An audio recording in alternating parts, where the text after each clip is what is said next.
नमस्कार दोस्तों, स्वागत है आपका। क्लास नंबर 12 अपनी चल रही है। हम जो है प्रेजेंट परफेक्ट कंटिन्यूस के बारे में पढ़ रहे हैं। पहली जो क्लास थी इससे पहले की प्रेजेंट परफेक्ट कंटिन्यूस की, उसमें हमने जो स्ट्रक्चर के बारे में पढ़ा था कि आप किस हिसाब से जो स्ट्रक्चर बना सकते हो, अफर्मेटिव, नेगेटिव, इंटरोगेटिव और इंटरोगेटिव नेगेटिव का। और दोस्तों इसमें जो है अगर मैं बात करूं, जैसे हमने हर जो आपका टेंस का भाग था, जैसे प्रेजेंट सिंपल था, उसमें हमने 3 भाग पढ़े थे। पहले स्ट्रक्चर के बारे में, उसके बारे में एडवर्ब्स, उसके बारे में रूल्स, और कंटिन्यूस में भी सेम किया था, परफेक्ट में भी सेम किया था। लेकिन दोस्तों इसमें जो है आपका 2 ही क्लास होगी, यानी 2 ही पार्ट हो पाएंगे। इसका रीजन ये है कि जो पीपीसी का हमने स्ट्रक्चर पढ़ा वो हमें सभी में पढ़ते आ रहे। इसके बाद हमारा जो क्लास था वो था एडवर्ब्स से रिलेटेड। तो इसमें एडवर्ब्स ज्यादा कुछ नहीं है, सिर्फ सिंस और फॉर, इनसे ही आपको पता चलता है ये जो है प्रेजेंट परफेक्ट कंटिन्यूस है। तो बात करूं मैं, और एडवर्ब्स में सिंस और फॉर आ गया, और इसके जो रूल्स है ओनली ऑन 2 रूल है। तो मैं सोच रहा हूं कि मतलब सिर्फ 2 रूल के लिए अगली क्लास क्यों ली जाए, मतलब अगली क्लास में मैं क्यों ली जाए, इसका मतलब ये नहीं कि मैं अगली क्लास नहीं लेने वाला, अगली क्लास जरूर लेने वाला हूं। उसमें जो है मैं आपको मैंने जैसा कि बोला हुआ है कि जैसे ही पीपीसी कंप्लीट होता है, प्रेजेंट परफेक्ट कंटिन्यूस कंप्लीट होता है, उसके बाद मैं जो है आपको वो जो 4 आपके होते हैं एक्सरसाइजेस वो करवाने वाला, यानी प्रैक्टिस सेट करवाने वाला हूं 4 आपको अलग अलग टेंस के हिसाब से। उसके बाद हम जो है पास्ट टेंस में स्टार्ट करेंगे। तो सिंपली मैं बात करूं, इसमें सिंस और फॉर का मैटर है, उसके बाद 2 रूल्स है। तो वो जो है इस क्लास के अंदर जो आपका पीपीसी जो है कंप्लीट हो जाएगा। उसके बाद आपको 4 क्लासेस जो है मिलेगी आपको यहां पे प्रैक्टिस सेट। उसके बाद जो है आपका पास्ट टेंस स्टार्ट होने वाला है। फ्रेंड्स पीपीसी की मैं बात करूं प्रेजेंट परफेक्ट कंटिन्यूस की, कि आप एडवर्ब्स कैसे पहचाने। अगर यहां पे आपको सिंस या फॉर मिल जाए ऑब्जेक्ट के बाद, यहां पे सिंस और फॉर दिख जाए, तो आपको यहां पे यही प्रेजेंट परफेक्ट कंटिन्यूस मानना है और उसके अकॉर्डिंग जो है हैज बीन या हैव बीन यानी जो हेल्पिंग वर्ब है उसका प्रयोग करना है। तो फ्रेंड्स मैं बात करूं सिंस का प्रयोग, अब आपको यह चीज पता होना चाहिए कि सिंस का प्रयोग कहां होता है, फॉर का प्रयोग कहां होता है। पहले वाली मेरी क्लास में मैंने आपको बताया था कि सिंस जो है वो यहां पे निश्चित समय के लिए और फॉर अनिश्चित समय के लिए आता है। लेकिन यह भी तो पता होना चाहिए कि बिल्कुल कंफर्म जो है सिंस का प्रयोग कहां किया जाए और कंफर्म जो है फॉर का प्रयोग कहां किया जाए। तो बिल्कुल सिंस का प्रयोग दिनों के नाम के साथ, दिनों के नाम से मतलब है यहां पे दिनों के नाम के साथ, इसके अलावा यहां पे महीनों के नाम के साथ, वर्षों के नाम के साथ, दिन के भाग के नाम के साथ, दिन के भाग के नाम के साथ में हो गया, जैसे मॉर्निंग सुबह हो गया, इवनिंग शाम हो गया। तो ये जो होता है बिल्कुल इनके साथ। इसके अलावा ओ क्लॉक, कहीं पे भी आपको जैसे यहाँ पे 8 ओ क्लॉक टाइम, अगर 8 ओ क्लॉक दिया हुआ है तो, या 6 ओ क्लॉक दिया, यानी ओ क्लॉक या एएम पीएम में से कोई भी लगा हुआ है तो वहां आपको फॉर का यूज कभी नहीं करना है, वो निश्चित समय होता है, इसके लिए आपको डायरेक्ट सिंस का प्रयोग करना है।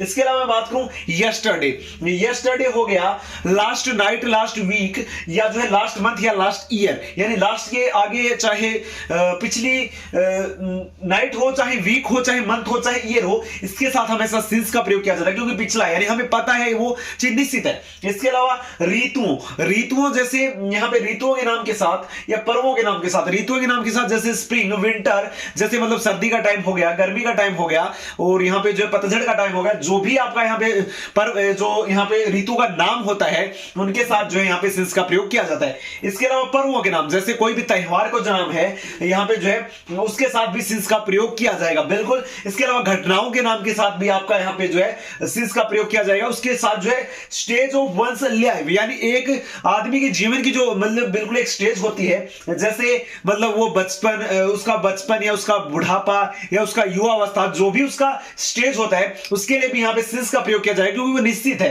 तो ये जो चीजें होती है बिल्कुल इसके लिए जो सिंस का प्रयोग किया जाता है, बिल्कुल आपको दिनों के नाम के साथ, महीनों के नाम के साथ, वर्षों के नाम के साथ, दिनों के भाग के नाम के साथ, ओ क्लॉक एएम पीएम के साथ, इसके अलावा yesterday, last night, week, month, year के साथ, या जो है ऋतुओं के नाम के साथ, पर्वों के नाम के साथ, घटनाओं के नाम के साथ, स्टेज ऑफ वंस लाइफ के नाम के साथ, और यहां पे जो है इनके साथ जो है हमेशा सिंस का प्रयोग करना है। अब मैं आपको बताने वाला हूं कि फॉर का यूज जो है किसके लिए किया जाता है, कहां होता है, वो चीजें भी मैं बिल्कुल आपको बता रहा हूं।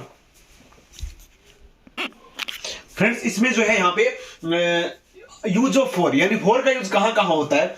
सबसे पहले आपको इन चीजों का ध्यान रखना है, जैसे ए लॉन्ग पीरियड या ए लॉन्ग टाइम या एवर या ए वाइल या ए मूवमेंट या सीजन्स, अगर ये कहीं पे भी दिए हो वहां आपको जो बिल्कुल डायरेक्ट फॉर का प्रयोग करना है। इसके अलावा न्यूमेरल एडजेक्टिव्स, जैसे मैंने आपको एडजेक्टिव का जो पार्ट करवाया था, एडजेक्टिव के बारे में बताया था, उसमें हमने न्यूमेरल एडजेक्टिव पढ़ा था, यानी संख्यावाचक जो विशेषण होता है उसके साथ अगर मिंट यानी मिनट, या घंटा, या डेज यानी दिन, या वीक यानी हफ्ता, या मंथ्स यानी महीना, या ईयर्स यानी साल, या डिकेड्स यानी जो है 10 साल यानी दशक, सेंचुरी यानी शताब्दी, और ये चीजें जैसे मतलब न्यूमेरिकल एडजेक्टिव यानी अगर संख्यावाचक विशेषण के साथ आपका अगर कोई मिनट, घंटा, दिन, हफ्ता, महीना, साल, दशक या शताब्दी आता है, अगर न्यूमेरिकल एडजेक्टिव के साथ में हमेशा फोर का यूज करना है। इसके अलावा अगर ए हिंदी में से आर्टिकल जो ए होता है, अगर ए के साथ minute, hour, day, week, month या ईयर में से कोई भी आता है, या डिकेड या सेंचुरी में से कोई भी आता है, यहां पे हमेशा जो आपको फोर का यूज करना है। इसके अलावा द लास्ट के साथ चाहे यहां पे मिनट, घंटा और आपका दिन, हफ्ता, महीना और साल कोई भी आता है, या सेंचुरी या डिकेड, दशक या शताब्दी कोई भी आता है, उसमें भी आपको यहां पे जो है हमेशा फोर का यूज करना है। इसके अलावा दोस्तों मैंने सिंस और फोर का यूज आपको बता दिया, इसमें बिल्कुल आपको नजर भी आ रहा होगा कि निश्चित समय के लिए बिल्कुल यहां पे सिंस और अनिश्चित समय के लिए बिल्कुल फोर का प्रयोग है। इसके अलावा इसमें 3 रूल हैं, 3 रूल के बारे में भी पढ़ने वाले हैं। तो ये जो आपका सिंस और फोर का चैप्टर जो मैंने बिल्कुल यहां पे आपको बता दिया है। तो फ्रेंड इसमें जो है आपको रूल नंबर जो फर्स्ट है आपका इसमें है period of time. Period of time कौन सा होता है दोस्तों? बिल्कुल जो एक समय का जो एक पीरियड होता है, जैसे 5 दिनों का समय, 10 दिनों का समय, ये जो पीरियड ऑफ टाइम होता है, इसके साथ अगर आपको अगो मिल जाए तो आपको हमेशा जो है सिंस का प्रयोग करना है। सिंस वहां पे सही होगा, फोर वहां पे कभी नहीं लगने वाला।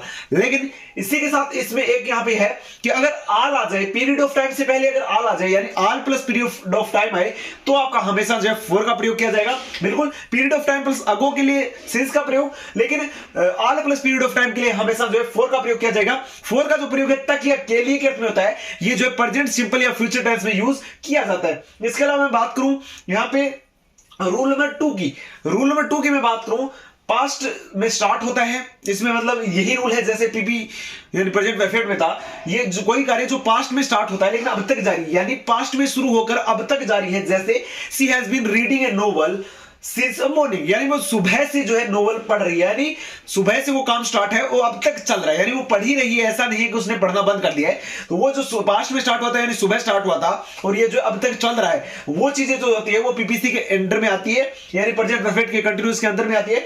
इसके अलावा जो आपका लास्ट रूल है वो ये है, कोई कार्य बिल्कुल यहां पे जो है पास्ट में स्टार्ट हुआ बट अब जो है यहां पे कुछ समय तक जारी रहा, जैसे पास्ट में कोई काम स्टार्ट हुआ वो कुछ समय तक जारी रहा, लेकिन अब जो है बिल्कुल तत्काल जो है बंद हो गया पास्ट में स्टार्ट हो गए, या जो है बिल्कुल समाप्त हो गया, वो जो होता है वो भी आपका इसके अंडर में आता है। जैसे I have been watering the garden, यानी मैं जो है पौधों को जो है पानी दे रहा हूं, मैं जो है पौधों को जो है पानी दे रहा हूं, यानी मेरा जो है जैसे ही मैं पौधों को पानी दे दूंगा वो मेरा कार्य जो है समाप्त हो जाएगा, यानी पानी देने के बाद तत्काल वो कार्य बंद हो जाएगा।